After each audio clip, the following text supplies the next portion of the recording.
Muito bem, mais um Saúde e Bem-Estar Podcast. A gente inicia nesse momento e hoje nós vamos falar sobre um ciclo de violência que começa com um alerta e tem ligação com a relação da família, enfim, dos tutores com os animais. Nós vamos receber a médica veterinária Carolina Geraldi.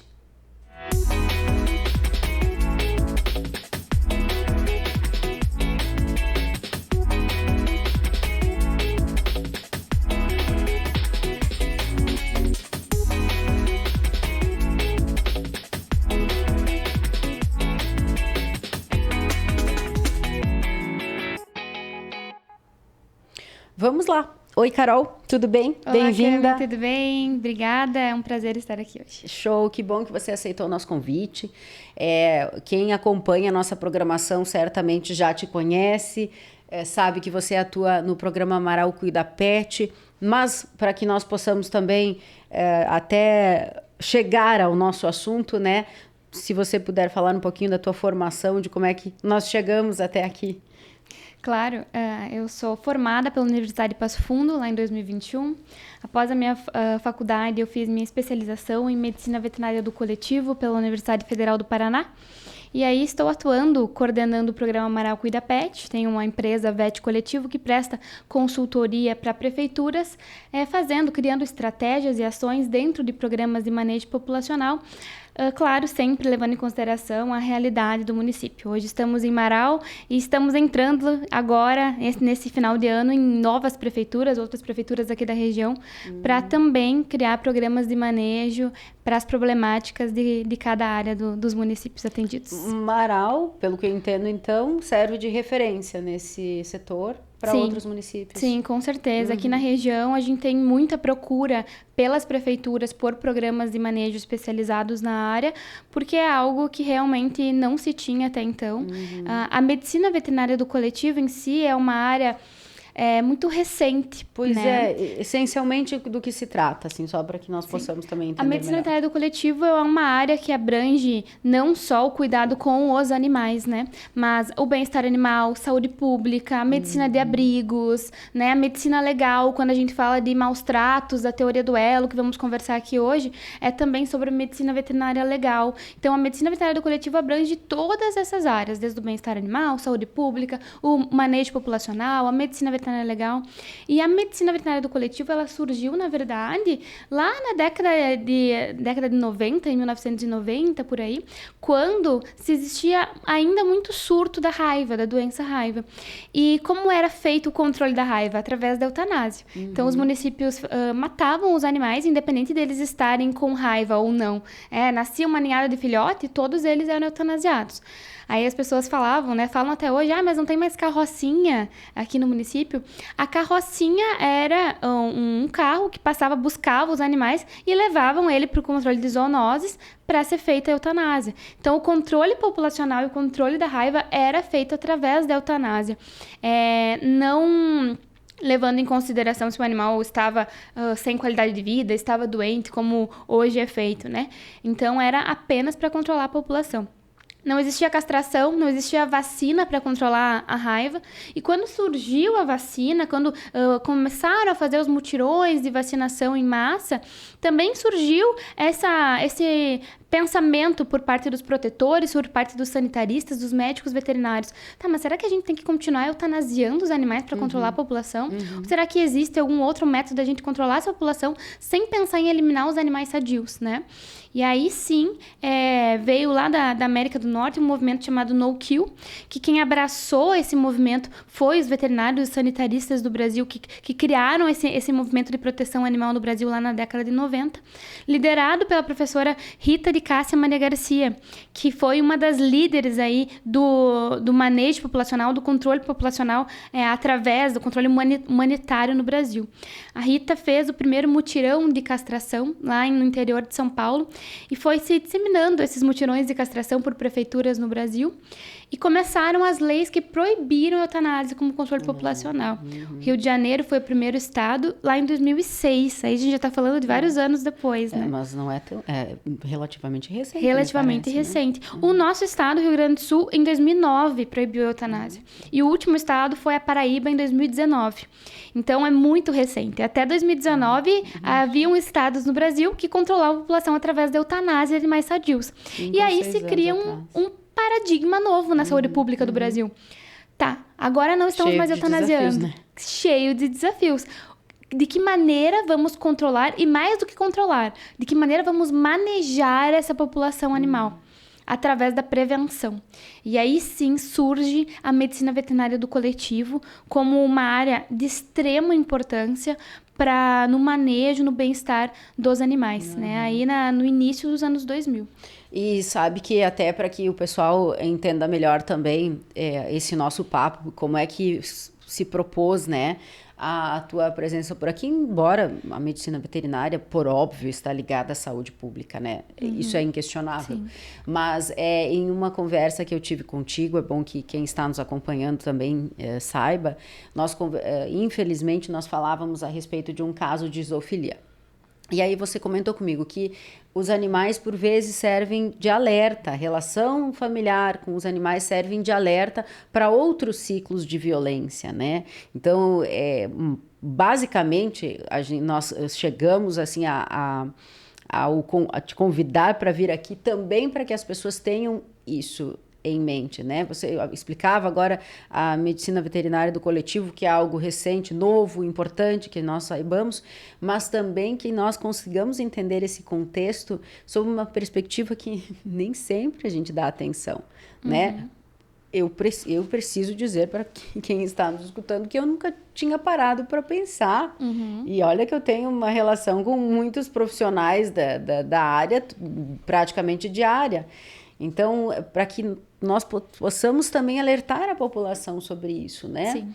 Dessa relação dos animais e desse alerta, Sim. né? Quando você fala, por exemplo, da teoria do elo, o que essencialmente sobre o que nós estamos falando? Sim. A teoria do elo nada mais é do que a relação entre a violência contra os animais e a violência contra as pessoas. E aí vou buscar novamente sobre a história, Cami. Lá nos anos 90 também se estudavam muito os serial killers, os matadores em massa, né? Assassinos em série. Isso, exato. Para se entender a personalidade dessas pessoas. Foi identificado que existia um padrão na personalidade dessas pessoas. E um desses padrões era matar animais, começar pelo mais vulnerável. Aí, então, desde jovem, matar o pássaro, o cachorro, o gato. Então, se iniciou esse estudo sobre esse tipo de indivíduo e se identificou esse padrão de matar os animais. Era um sinal. Era um sinal. E aí, então, era um padrão de que a grande maioria dos serial killers tinha esse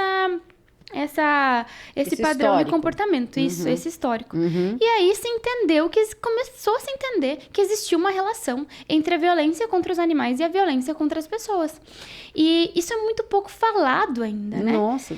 Isso é muito pouco evidenciado na sociedade. A gente poderia utilizar muito mais disso a favor, né, da segurança pública, da saúde pública, porque existe muito grande essa relação entre a violência dos animais e a violência contra as pessoas. O animal, ele serve de indicador, muitas vezes, para uma violência doméstica. A gente sabe que no Brasil, 2 a cada 10 mulheres têm grande chance de sofrerem violência doméstica. E que mais de 70% delas não fazem nada, não denunciam, não vão atrás dos seus direitos. Muitas vezes, a gente identifica essa violência através do animal. A gente recebe uma denúncia de maus tratos, a gente recebe uma prova de algum tipo de crueldade e se identifica que existe uma vítima ali dentro, né? O agressor, ele sempre começa pelo mais vulnerável, ele sempre começa pelo mais frágil. Então, o animal é sempre um dos primeiros a ser violentado. E muitas vezes a gente consegue frear essa violência ali, né? Não é que a gente não está pensando no animal, com certeza, a gente tem que pensar no bem-estar do animal, em banir esse tipo de crime, sem dúvida, mas também banindo esse tipo de crime, também freando outros tipos de violência. Porque a violência na família, ela tem que ser vista de forma integral. Eu não posso ir lá como veterinária e olhar só para o animal. Eu não posso ir lá como assistente social e olhar só para para, de repente, lá do CRAS, olhar só para o consumo de droga, de álcool do pai da família. Ou ir pelo conselho tutelar e olhar só para as crianças, né? A violência, ela é integral. E o médico veterinário entra como um grande parceiro das outras áreas para frear esse tipo de violência. Faz parte da rede de apoio. Com certeza. Pouco se pensa, né? Pouco se pensa. E se fala em veterinário na saúde pública desde sempre, por conta de sermos também médicos veterinários sanitaristas e trabalharmos com zoonoses, né? Que são as doenças que são transmitidas de animais para pessoas e vice-versa. Mas muito além disso também, né? De um grande profissional que atua também na questão da violência doméstica. Esse caso de zoofilia, por exemplo, o agressor ele estava ameaçando a vítima. E quanto essa vítima já não tinha sofrido nas mãos desse agressor, e por vezes talvez não teve essa coragem de buscar seus direitos, de denunciar, mas através do animal se identificou uma violência doméstica e uma violência contra o animal também. Então, essa pessoa hoje está presa por violência contra os animais e pela violência doméstica. Então, a gente cita esse caso, mas já existiu muitos outros casos de teoria do elo evidenciados também, que a gente trabalhou aqui em Marau, que a gente conseguiu fazer esse trabalho em conjunto com o Conselho Tutelar, com a assistência social, para que a gente freasse, com o próprio delegado Norberto também, a Delegacia Civil e a Militar, para que a gente conseguisse frear esses casos. Não é só pela zoofilia, né? Esse é um caso que nós estamos nos referindo. Mas que outros casos também demonstram, né? Você falava da agressão, às vezes até das crianças, né, contra os animais, e aí depois se tem um histórico que é aterrorizante, infelizmente. Mas que outros casos a gente pode citar, assim, o comportamento do animal também mostra algo? Como é que nós podemos também perceber alguns outros casos, assim? A violência, ela se mostra de inúmeras formas, né? A gente não fala só de violência física, né? A gente fala de violência também psicológica. Existe esse tipo de violência contra os animais também. Sim, o comportamento do animal pode ser evidenciado, mas nem sempre, né, Cami? Às vezes o animal tá sofrendo e com aquele tutor ali que tá violentando ele não sabe o que é o amor, ele não sabe o que é ser bem cuidado, e às vezes ele não aparenta um comportamento de agressão. Às vezes ele tá abanando o rabo, Isso acontece com os humanos também, exatamente. Famosa síndrome de Estocolmo. Exatamente. Então, os animais não é longe disso também. Mas a gente recebe casos, por exemplo, da violência contra os animais. Um animal sem abrigo, sem comida, sem água, amarrado numa corrente curta, que não tem nenhum cuidado com o animal, e muitas vezes a gente vai até a família. Tô lembrando de um caso agora que não existiu a violência doméstica, não existiu a violência física, mas a criança não estava na escola, o pai era usuário de droga, a criança estava no meio da droga. Então, a gente identificou uma violência ali na família também. Através do tratamento que se dava aos animais. Aos animais, porque recebemos a denúncia sobre os animais. Não tinha chegado para nós, nem para assistência social, nem para o Conselho Tutelar, sobre essa família, sobre a violência que existia ali com a criança também. O restante do contexto. Exato. Uma criança nova, uma família nova na cidade, vinda de outras culturas também.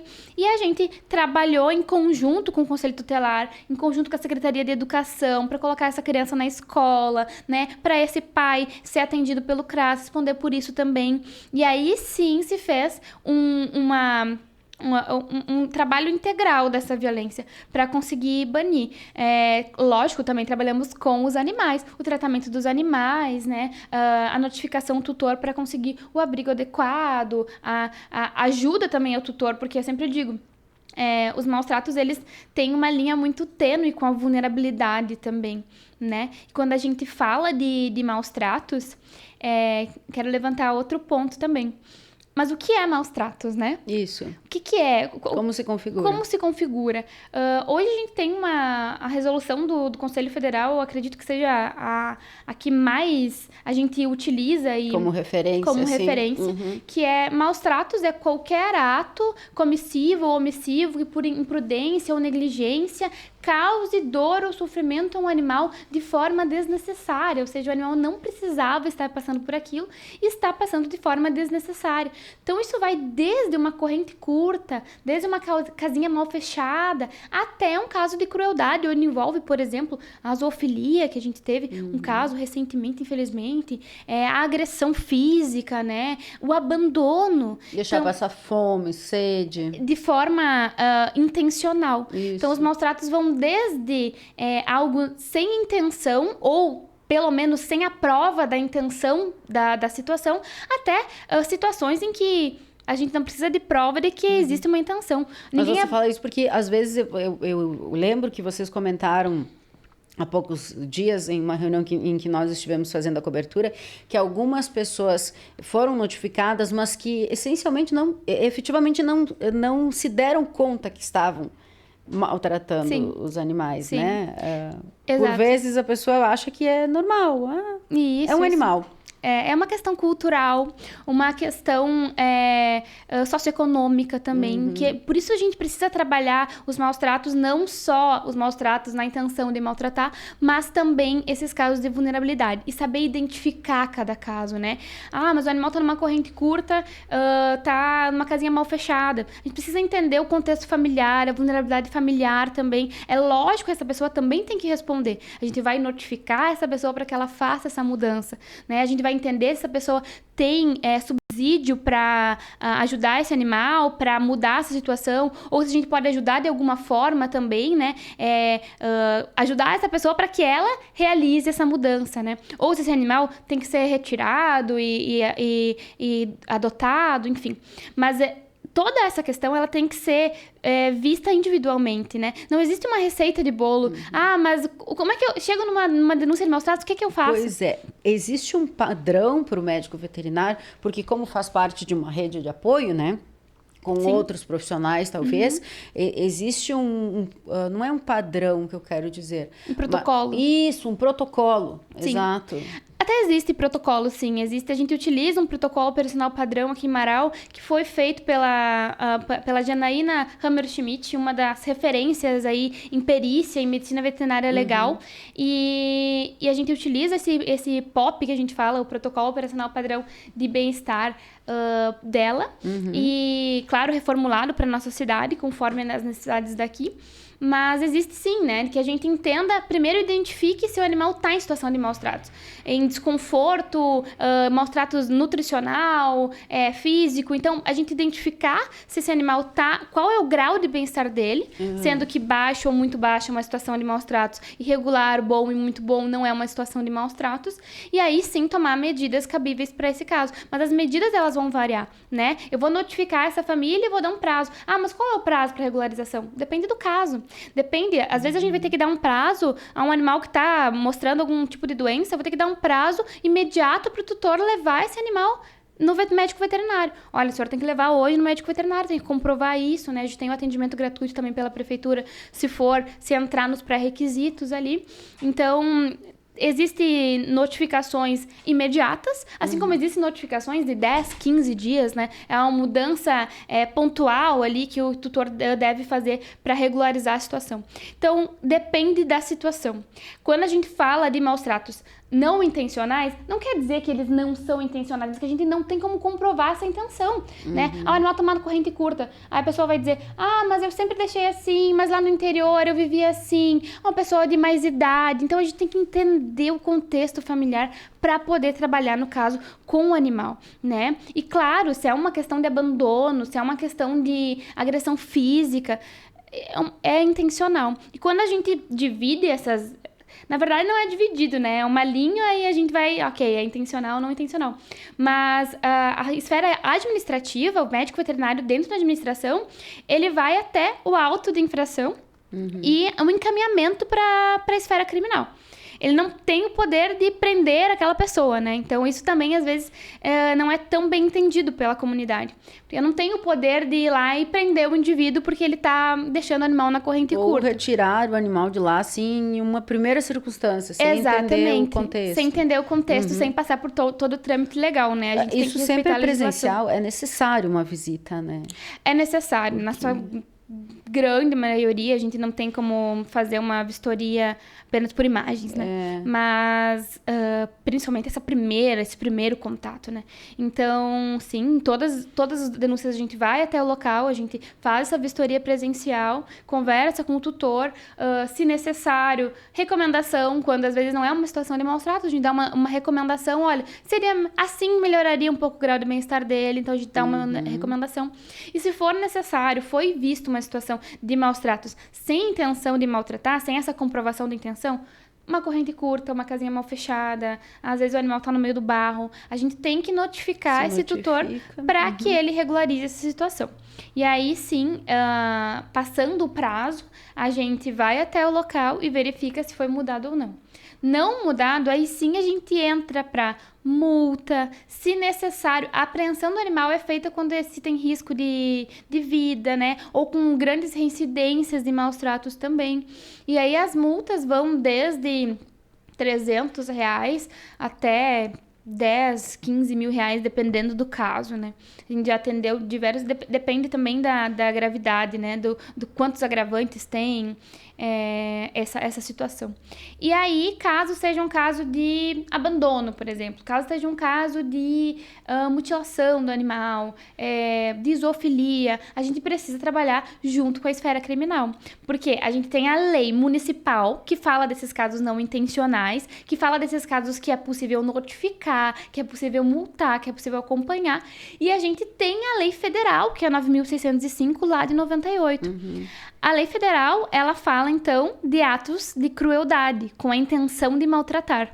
Ela não fala desses casos onde a gente pode notificar e multar. Então, são casos de abandono, de zoofilia, de mutilação. Então, são casos onde há essa comprovação de flagrado. De flagrante, exatamente. Me ocorreu agora também uma outra situação. Que, por vezes, também há, eu acho que, uma falta de entendimento. Porque chega muitas informações para nós, por óbvio, né? Nós difundimos a informação. E a maioria dos casos passam pelos jornalistas, pelos veículos de comunicação, mas para que se faça esse processo de forma segura, correta, que não queria usar a palavra correta, mas agora já usei, mas linear, né, para que se chegue aonde é necessário chegar. E de forma segura, é muito importante que as pessoas notifiquem formalmente. Né? Hoje nós temos, por exemplo, um aplicativo da prefeitura. É possível fazer uma denúncia por lá. Não estou dizendo que nós da rádio não possamos receber essa informação, essas denúncias, porque aí o nosso primeiro passo é organizar para que vocês estejam atentos, né, a determinadas situações. Mas esse tipo de caminho, né, até que se chegue aí a um processo criminal, começa por vezes com uma denúncia formal. Se não há formalidade, às vezes se impede uma ação efetiva. Com certeza, sem dúvida. Hoje a gente tem vários meios de fazer denúncia, pela parte da administração, né? Esses casos de maus tratos em que não é um flagrante, de que não é um caso com a intenção de maltratar e evidenciado, a gente recebe essas denúncias pelo CISLAM, pelo sistema da prefeitura, e pode entrar em contato pelo WhatsApp do Cuida Pet também, e aí a gente encaminha o link para ser feita essa denúncia. A pessoa faz essa denúncia por ali, e aí sim a gente protocola a denúncia, recebe essa denúncia. A gente vai até as denúncias por ordem de chegada dessa denúncia e também pela gravidade, né, de que se mostra a denúncia. Se mantém o anonimato de quem denuncia? Se mantém no anonimato, a gente não sabe quem denunciou. E aí, claro, a pessoa pode deixar um número, o nome dela ali, para que a gente entre em contato, se for necessário, algum complemento da informação, mas a denúncia em si está no anonimato. A gente não leva para casa do denunciado o nome, o telefone, não, está tudo muitas sigiloso. Vezes a gente tem medo, não, é 100% seguro. Serem repreendidos, vendidas, Claro, com né? certeza. É 100% seguro esse anonimato. E também a Polícia Civil e a Polícia Militar também recebem denúncias. Aí são casos que têm que ser urgentes, né? Que tem que ser agora. Nesse momento, ele está existindo um espancamento de um animal. Então, liga para a Polícia Militar, que eles vão no momento fazer essa vistoria. Faz o BO lá na delegacia. Claro que o BO também vai demorar para ser resolutivo, mas se é um crime, se é um caso de maus tratos, que se evidencia esse crime, é interessante fazer o BO e, inclusive, mandar para nós o BO também. Olha, tem essa situação, foi feito o BO. Isso enriquece também o processo, né? De que já existiu um boletim de ocorrência do caso e que a gente vai trabalhar juntamente com a polícia. Muitas vezes a própria polícia recebe também e encaminha para nós esses casos, né? Para que a gente trabalhe em conjunto. Que a gente vai junto com a Polícia Civil, junto com a Polícia Militar, para resolver essas situações. Então... Até para proteção do próprio profissional, né? Porque nunca falei contigo sobre isso, mas por vezes a violência recai sobre vocês também. Claro. Acredito que pode acontecer, né? Muitas vezes. A gente já recebeu ameaça de morte, ameaça de não passar mais na minha casa. Então, essa segurança com a polícia, esse apoio da Polícia Militar e da Civil também, é muito importante para a segurança das nossas vistorias. O que a população não entende é que a gente recebe inúmeras denúncias, muitas denúncias. Às vezes a gente recebe 50 denúncias num mês. Então... essas denúncias nem todas são verídicas. A gente fez um trabalho até com a última estagiária que teve com a gente, a Tatiane, em que metade das denúncias não procediam maus tratos. Mais da metade. Se eu não me engano, 52% não procedia maus tratos. Ou seja, elas não eram verídicas. Pode ser que pela interpretação de quem denunciou era. Mas na interpretação técnica, não procede maus tratos. De qualquer forma, 50% são verídicas, né? Então, em todas as denúncias, a gente tem a obrigação, né, o dever de ir e averiguar. Claro que às vezes a gente vai demorar um pouquinho mais para ir em uma do que na outra, dependendo da gravidade, dependendo do quantas denúncias a gente está recebendo, né? Porque a gente trabalha dentro das limitações da equipe também. Com prioridades, eu acredito. Com prioridades, com certeza. Para os casos mais graves, claro, né? Exatamente. Mas em todas a gente tem que ir, a gente tem que recomendar melhoria se for o caso, ou encerrar o caso se não for necessário nenhuma melhoria. Lógico que tem casos que a gente identifica, é uma briga de vizinho, uma briga familiar, em que aí colocaram o animal no meio da situação para tentar se resolver ali, e não é a melhor forma, né?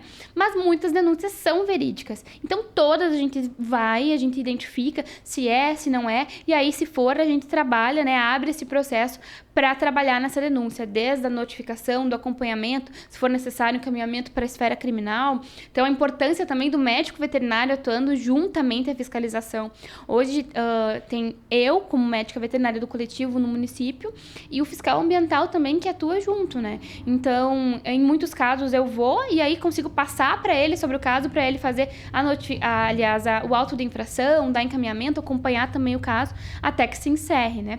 Então, esse trabalho tem que ser em conjunto também. É importantíssimo que a gente tenha um médico veterinário especialista nessa parte dentro de um município, porque a verdade é que a gente se forma, um médico veterinário, sem essa bagagem da medicina veterinária legal, né? É algo que eu trabalho com isso hoje, me especializei nessa parte, porque fui atrás desde a metade da faculdade, fazendo cursos. Hoje está completando 8 anos que eu trabalho na área, que eu foquei em veterinária do coletivo, focando nessa parte para que se entenda como fazer um diagnóstico, como fazer uma notificação, como lidar com esse tipo de situação, né? É uma área extremamente específica da veterinária. A veterinária tem muitas áreas diferentes, né? E é uma área extremamente específica que precisa, então, de um especialista na área para que se faça esse diagnóstico e consiga dar procedência nessas situações, juntamente com a fiscalização ambiental, juntamente com outras esferas do município também. E isso vale para rebanhos também?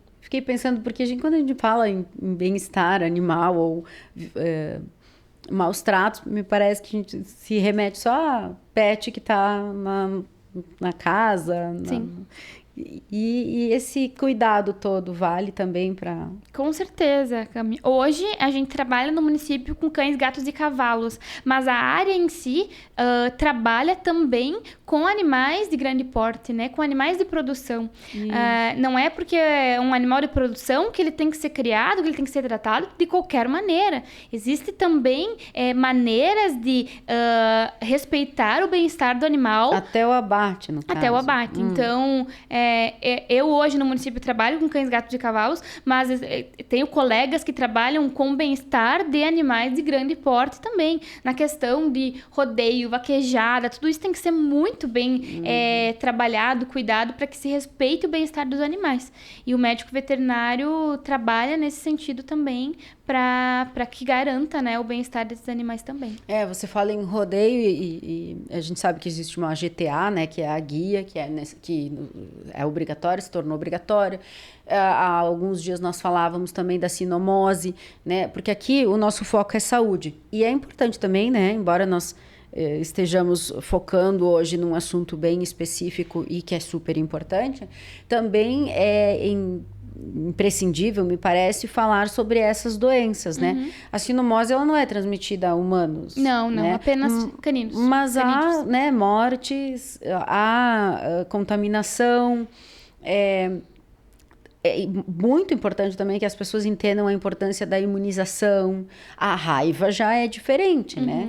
Então, vacinar contra doenças, falar um pouquinho sobre isso também, para que, né, nós entendamos o papel da medicina veterinária para a nossa saúde também, né? Com pra certeza. saúde humana. Sem dúvida. Então, a sinomose é uma doença viral, grave, altamente contagiosa, que atinge cães. Quando a gente fala de animais de pequeno porte, né, também pode atingir outros canídeos, mas, de forma geral, os cães, em que esses animais contaminados, eles vão ter sinais aí em diversos sistemas, é uma doença multissistêmica, né? Então, sistema gastrointestinal, diarreia, vômito, sistema respiratório, secreção nasal, secreção ocular, sistema tegumentar, feridas na pele e, inclusive, podendo chegar ao sistema neurológico, com paralisia dos membros, convulsão, né? Então, e muitas vezes levar à morte, é uma doença extremamente letal. Então, qual que é o cuidado para a sinomose? A sinomose não é uma zoonose, ela não é transmitida para pessoas, nem para outros pets, além dos cães, mas o cuidado tem que ser muito redobrado, principalmente nessa época do ano, onde a gente tem mais incidência da doença, porque a sinomose, ela não é uma doença que é transmitida apenas pelo contato entre um animal contaminado e um animal sadio, né? Sim, pelo contato também, mas a sinomose, o vírus fica no ambiente onde o animal passou, né? Ele pode ficar no transporte, no carro onde o animal passou, na casa onde o animal visitou, na grama, na terra, embaixo do nosso sapato, a gente levar para dentro de casa o vírus. Então, nessa época, principalmente, na verdade durante todo o ano, mas nessa época em específico, o cuidado tem que ser redobrado, né? Por causa do frio? Por conta do frio. O vírus, ele prefere o frio, né? E, na verdade, o vírus morre com o calor e com a limpeza com que boa, amônia quaternária também. Mas nessa época de frio eles proliferam mais ainda. Então é muito importante que a gente tenha isso claro, de como é feita a transmissão e principalmente como é feita a prevenção dessa doença, né? A sinomose é feita a prevenção através da vacinação. Essa é a principal... Que é a vacina das doenças. Que é a vacina das doenças virais, né? A V8, a V10. E uma vacina de qualidade. A gente fala principalmente em vacinas importadas. Mas a vacina nacional não é boa. Não é que a vacina nacional não seja boa, mas a vacina nacional, infelizmente, o transporte da vacina ainda é precário. E aí, às vezes, chega pro veterinário já a vacina sem a temperatura adequada. E aí não protege mais o animal. Então, é importante a gente frisar que quem vacina cães e gatos é o médico veterinário. O médico veterinário é responsável por isso, né? A gente sabe que existe aí vacinação em agropecuária, né? Por outros profissionais, mas a vacinação deve ser feita por médico veterinário em clínica veterinária ou mutirões de vacinação. Foi feito um mutirão, né? Sim, aqui em Marau. A gente realiza mutirões, Cami, desde 2023, todos os meses em Marau. Marau hoje é a única cidade do norte do estado que vacina contra doenças virais e contra a raiva de forma gratuita para animais comunitários, animais em situação de rua, animais em lar temporário com associações, ONGs, entidades e animais de famílias com até 3 salários mínimos familiares. Então, essa vacinação e também o controle parasitário, a gente já entra com remédio para vermes e para pulga também. E a vacina é importada? A vacina é importada, a gente usa a vacina V8 importada para cães e a V4 importada para gatos e a antirrábica também importada. E da forma que a gente conseguiu controlar as doenças por muito tempo. Hoje a gente está passando por uma situação de casos ativos, né? Com a chegada do frio e também com a entrada de animais que vieram doentes de outras cidades para cá. Nós fazia anos que a sinomose, né, Fazia 2 anos que a gente estava com a doença sem casos ativos confirmados no município. E esse controle só pode ser feito por conta da vacinação.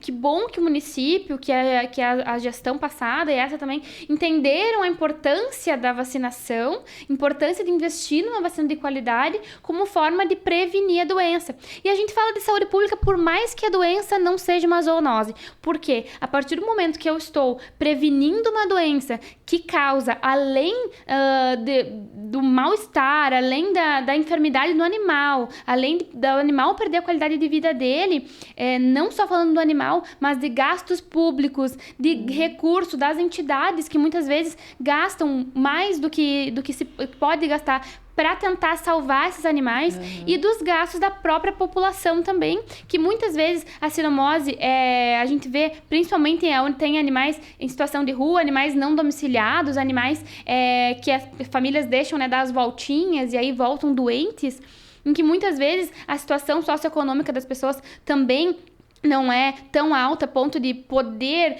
pagar um tratamento, um isolamento para esse animal. A gente está falando de saúde pública também. A gente está falando de prevenir que essas pessoas sofram com isso, que as entidades sofram com isso e que os animais venham a sofrer e venham a óbito e a gente perca tantos animais aí por conta da falta da prevenção, da falta do cuidado. Então, por isso a importância dessa vacinação, e essa vacinação ela deve ser feita também, não de qualquer forma, a gente não utilizou qualquer vacina no município. Lá em 2022 foi feita uma dinâmica populacional, a gente mapeou a cidade, entendendo quais áreas tinham mais surto de sinomose, quais áreas tinham mais surto de doenças felinas também, como calicivirose, clamidiose, rinotraqueite, o parvovírus dos cães também, aonde existia essas doenças e em quais animais estavam sendo acometidas, quais eram os grupos de maior incidência. E aí a gente focou essa vacinação, principalmente dando prioridade para os bairros onde existia essas doenças ativas, para os animais com a incidência maior, mais vulneráveis, animais jovens, animais adultos, e aí sim a gente conseguiu um controle efetivo da doença. Então, agora a gente está trabalhando no sentido de controlar esse surto que está se criando agora, né? Por isso, aumentando a vacinação, a gente teve agora na prefeitura, nos bairros, né? Isso, eu me referi a esse mutirão, que é o mais recente, né? Isso. Quantos foram vacinados? A gente aplicou 55 vacinas, mas foram apenas 30 animais. Um total de 55 com as da raiva também. A gente tinha 80 vacinas. Eu ia dizer, mas sobrou vacina, né? Sobrou vacina. E aí cabe um alerta para a população também. A gente estava ali no parque, num local estratégico que pegava todos os bairros, os 9 bairros perto ali, né, do parque, de graça para a população. Uma vacina que hoje, numa clínica veterinária, custa mais de R$100, uma antiviral, por exemplo, das doenças virais.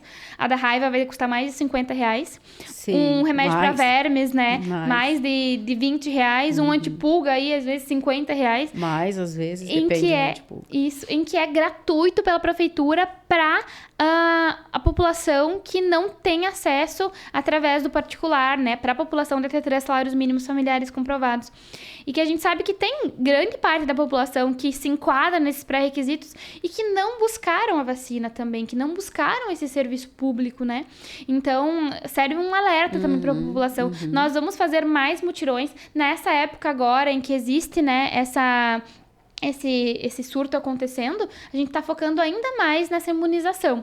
Vai existir outros mutirões em outras áreas do município e também no convento, onde a gente faz mensalmente um mutirão de vacinação na última sexta-feira do mês. Mas serve de alerta à população quando a gente cadastra os animais também, a gente marca normalmente 50 animais e vem 30, às vezes vem 20.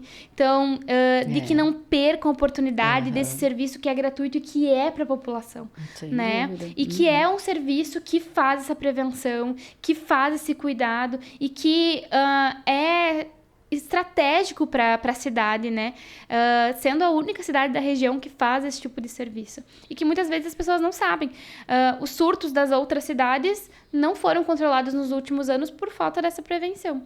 E é por isso também que a VET Coletivo, a minha empresa, está indo para outras prefeituras também, para que a gente controle toda essa região. Controle doença, controle situação de maus tratos, né? Controle através da castração estratégica também. Né? Eu sempre digo, não adianta a gente castrar de qualquer jeito. Quando iniciei aqui no programa Marau Cuida Pet, ainda no governo do prefeito Yura, perguntei, né, para a gestão, e aí, o que se faz pelos animais? O que já é feito? A gente sempre chega na cidade entendendo o que já é feito, se dá certo, se não dá, qual secretaria é responsável, né, responsável pelas ações. E aí ele disse, olha, hoje a gente tem o castramóvel, né, na época acho que eram 6 castrações por mês por bairro. Então, um bairro esse mês, outro bairro no outro mês, eu disse, prefeito, será que está nascendo a mesma quantidade de animais aqui no centro que nos bairros mais periféricos? Para a gente estar dando o mesmo número de castração para todas as áreas? Provavelmente não, né? Para isso a gente precisa fazer um estudo, para isso a gente precisa de uma dinâmica populacional. Foi feito na época a dinâmica, foram mais de 440 famílias, deu um total de 1.500 pessoas entrevistadas, além da análise do território, análise na rua, contando o número de animais não domiciliados e semi-domiciliados, para entender a quantidade de animais abandonados, a quantidade de animais semi-domiciliados, a quantidade de animais sem castração e aonde esses animais estavam nascendo, né? Na pesquisa a gente pergunta aí, adotou, comprou, foi de uma ninhada tua, adotou de onde? Foi do vizinho, né? Para entender qual que é a idade dos animais, a incidência de animais jovens no território mostra que está nascendo animais ali, né? Que tem mais proliferação ali. Tem interesse pela castração? Não tem. Então a gente entende aonde está proliferando, por que está proliferando e aí sim cria estratégias para controlar a população através dessa dinâmica. Hoje, a gente tem cores no município, né? Essa pesquisa em 2022 vai ser refeita agora no início de 2026. A gente refaz ela de período em período para entender também os resultados a médio e longo prazo. E aí a gente tem o mapa da cidade. As áreas de proliferação animal que precisa focar a castração em vermelho, laranja, amarelo, verde e azul, as que estão mais controladas. E assim também a questão da vacinação, onde tem mais surto das doenças, onde tem menos, para a gente entender qual população precisa ser focado esses mutirões. Trabalho com dados é fundamental, né? Com certeza. Só para nós encerrarmos aqui, Carolina, você falava antes da carrocinha lá no início da nossa conversa. Por que ainda é tão difícil as pessoas entenderem que os famosos canis não são recomendados, que não é, infelizmente, tão fácil como a gente pensa às vezes, porque eu vou fazer mais um meia-culpa aqui, às vezes penso, mas por que, né, não se recolhe esse animal? Por que não se coloca esse animal em algum local em que ele não vai representar risco? E a gente fala de um caso muito conhecido aqui em Marau. Por que ainda é importante falar sobre isso e as pessoas entenderem como essa dinâmica funciona? Cami, falando de animais com... assim, que são animais agressivos, esses animais sim têm que ser identificados para que a gente consiga controlar. Muitas vezes tem que ser sim retirados do local, né? Vai depender de cada caso também. A gente precisa aí, um animal comunitário criado pela comunidade, que a comunidade se engaje para ajudar a retirar esse animal do local também, né? Juntamente com o município, é claro. Mas falando de animais sem esse histórico de agressão, a gente nunca pensa de cara, né? Vamos entrar no município e já vamos construir um canil, já vamos construir um abrigo, né? Isso. A gente nunca pensa de cara em fazer isso. Não quer dizer que não se pode pensar nisso em algum momento, tá? Mas que isso também tem que ser feito de forma estratégica. E antes de se pensar em abrigo, em canil, a gente precisa pensar que tipo de política pública está sendo feito no município para que não precise de um abrigo. né? Então, por exemplo, a educação é extremamente importante. Hoje a gente tem o projeto Veterinário Mirim, conscientizando as crianças da comunidade escolar, né? A gente vai em todas as escolas municipais, todas as semanas, para que a gente consiga trabalhar durante todo o ano com essas crianças, para que elas cresçam e se tornem adultos conscientes, responsáveis com seus animais. Para que a gente não precise estar tendo tantos animais em situação de rua, tantos animais... Eu digo, o animal não é um animal abandonado, o animal está abandonado. Não é um animal de rua, é um animal em situação de rua. Aquele animal está na rua porque alguém o abandonou. Aquele animal está em situação de rua porque alguém abandonou, porque alguém não castrou a sua fêmea e ela deu filhote e negligenciou esses filhotes, o tutor negligenciou esses filhotes. Então... Quando a gente fala dessas situações, a gente precisa primeiro trabalhar fortemente na questão da educação, atuar muito na questão da castração, aumentar o número de castração dentro do possível, dentro dos recursos do município também, para chegar nos casos em que se mais precisa, onde está proliferando, e diminuir essa incidência de animal em rua, fiscalização de maus tratos, técnica, feita com embasamento técnico, feita com profissional habilitado, com fiscal ambiental, em conjunto com a brigada, com a polícia, com as próprias entidades também, né? A questão da vacinação, de controlar doenças também. Ok, o município está fazendo tudo dentro do possível, né? Para que se controle essa população, responsabilizando os tutores por esses atos de abandono, né? Identificando e responsabilizando. Eu acredito que o caminho é sempre por aí. Ele pode ser mais longo. Ele pode não ser um resultado a curto prazo, que nem pegar o animal e colocar num abrigo, né? Que é o município, ele vê aquilo como, ó, foi resolvido. Foi resolvido até que ponto, né? Então, tem o pós, né, do abrigo. Tem o pós desse abrigo também. Então, não quer dizer... Eu não vou te dizer, eu sou contra criar um abrigo, né? Não pode se criar um abrigo em nenhuma cidade. Não, não é isso. Mas precisa ser analisado cidade por cidade, situação por situação. A gente tem muita questão cultural também, né? Marau é uma cidade que emprega muito, que cresce muito, recebe pessoas de todos os lugares do Brasil, inclusive de outros países também, e que a gente tem que trabalhar essa questão cultural, né? A gente tem muitos casos de situações que a gente tem que trabalhar de imigrantes, por exemplo, e que é uma questão cultural, que é uma questão que a gente precisa entender essa cultura e trabalhar para banir essas situações de maus tratos, de negligência por esse tipo de população também, porque senão a gente vai estar colocando todos os animais, não quer mais o animal? Larga no abrigo da prefeitura, um depósito. Né? Um depósito. E essa não é a ideia, a gente não quer criar um depósito, né? Que se for para criar em algum momento, em alguma cidade, eu não tô falando só de Marau, eu tô falando em qualquer município trabalhado, algum abrigo, algum local para colocação de animal, isso tem que ser feito de forma estratégica e depois de muita educação, de muita conscientização, para que as pessoas entendam que não se está tirando a responsabilidade deles, e sim colocando. Hoje eu entendo que se a gente não trabalhar muito na questão da castração, da educação, da fiscalização de maus tratos, da imunização dos animais e de mostrar para a população a responsabilidade de cada um com os animais, antes disso não se pode ter um local, né? Então, trabalhando muito nessa questão e as pessoas entendendo sua responsabilidade com os seus animais e também com os animais em situação de rua, animais comunitários, é que a gente pensa em ter um local, né? E isso tem que ser avaliado conforme também a necessidade do município, as estratégias que o município está fazendo. Então, não acredito no abrigo como uma primeira opção nunca, tá? Não acredito no abrigo como uma solução.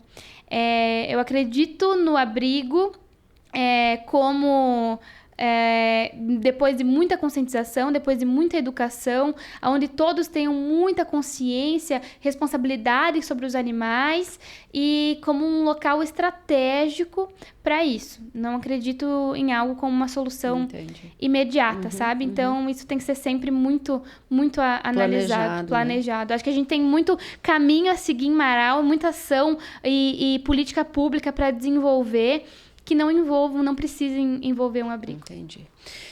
Carolina, muito obrigada por estar aqui conosco, por ter aceitado o nosso convite. Acho que foi bem esclarecedora a nossa entrevista. E fica disponível aí também para o pessoal comentar, compartilhar. E a gente te agradece, inclusive, pela tua atenção em outros momentos, né? Em que, através da nossa frequência e canais digitais, você esteve conosco, prestando esclarecimento, nos dando informações. Importante também esse trabalho integrado à comunicação. Obrigadão. Obrigada, agradeço, Cami, agradeço a todos da Rádio Alvorada, da Mais Nova também, por esse espaço sempre. Eu acredito muito na comunicação como uma forma da gente conscientizar a população. Não é à toa que a gente trabalha tão próximo das rádios, tão próximo das escolas, das comunidades. A comunicação, a educação que a gente faz aqui na rádio também é o que faz as pessoas se conscientizarem, saberem do nosso serviço e trabalharem em conjunto com o poder público e com as sociedades organizadas, as ONGs também, para que a gente consiga frear essas situações de maus tratos, essas situações de negligência, que a gente trabalhe pelos animais da nossa cidade, em conjunto, buscando sempre a saúde pública, o bem-estar animal acima, né? Acima de política, acima de outras situações. Mas que entendamos a causa animal como algo de saúde pública, para trabalharmos em conjunto com a comunidade, para que a gente consiga continuar sendo referência, Amaral como referência, e aumentar ainda mais essa referência que a gente está trabalhando aqui para sempre ser, né, e dar essa referência à comunidade, não só amarauense, mas de todo o estado. Obrigadão mesmo. E nós nos reencontramos por aqui semana que vem.